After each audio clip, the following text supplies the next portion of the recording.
Hey guys, welcome to the YouTube video. Today it's going to be an update video. So I've got a few updates on a whole bunch of projects and an update on this 110 that I cleaned up. So first update is on this gutting knife I designed. Those who may remember in the previous video I said I was going to put a new set of handles on this because the previous ones were busted. And I did that, put a brand new set of handles on it. And that'll be finished here in a little bit. And then this will be put for sale. And then next is this little file knife that I made.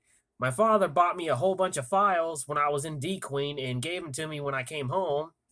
And this is the first knife I made out of that batch of files. And came out relatively well. It's a nice little itty bitty fixed blade. Full tang, got some good heft to it. Doesn't have an edge yet because that's not finished. I have to put the pins in. Beautiful. Just a classic Nicholson file. And once this one is done, this will be put for sale as well. Next is this one, this giant meat cleaver I made.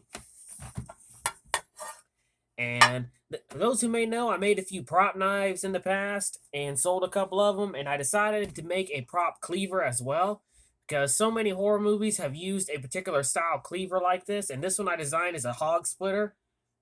It's not real. This particular one is made out of all aluminum with wooden handles. And it's going to have real pins once I get done with it. And that way I can not only sell this, it's going to be a little bit cheaper than most of my props that have real metal blades. This one's just going to have an aluminum blade. There's no edge on this whatsoever. It's just meant to look real. And I'm going to stain the handles a nice dark gunstock brown. Again, to give it a nice aged look. And then this will be put for sale as a prop.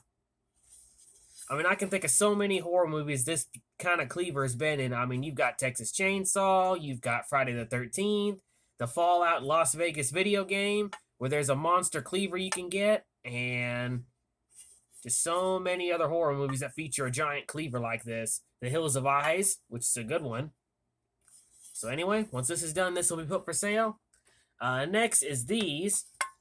These are a couple of battle axes I made, and originally they had all metal pipe handles, but upon playing with them and toying with them, the pipe handles always loosened, and I just retightened them to the point where they were no longer tightened. And I basically took them apart, removed the wooden handles, removed the metal pipe handles and put a wooden handle. And reused one of the pieces of piping and just put a wooden handle all the way through.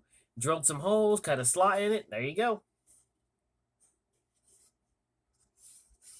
Just because a project may not look good doesn't mean I won't strip it apart and remake it. So this one will be put for sale as well, and they are sharp. The blade is an old circular saw blade, and of course, steel pipe and 2 bolts screwed on each end, then pinned right here on the bolt to prevent them from coming loose. And a nice little wooden handle. And then here's another one I made the same way. Again, the original handle was no good. It didn't come out the way I wanted it, so I re-stripped it apart, put a nice wooden handle on it, and reused one of the pipe pieces and just simply put a piece of wood through it. And then bolted it in place. Came out relatively nice. Again, this one will be put for sale.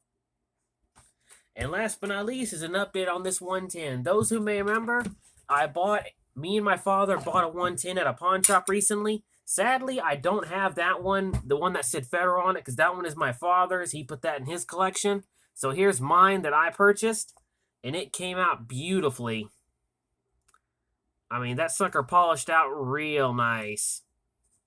And I didn't have to hand sand it or nothing. I just simply re-polished the brass, gave it a nice bath in hot soapy water, getting all the gunk out of it, and then just re-polished it. Left the original logo. And I at first thought I was going to turn around and sell this, but once I got home and looked at my book of all my buck knives, turns out I don't have one of these buck knives that is made in 2009. I have a 2009 119, but not a 110. So after deciding that, I'm going to keep this for my personal collection. Again, that came out so beautiful. It's what I love about cleaning these knives is they always come out real beautiful. Best $35 ever spent on this. As is, it's probably worth about $80 if I was to sell it, but I'm not going to. So anyway, that's all the updates I've got. I hope you've enjoyed the video. And as always, stay sharp.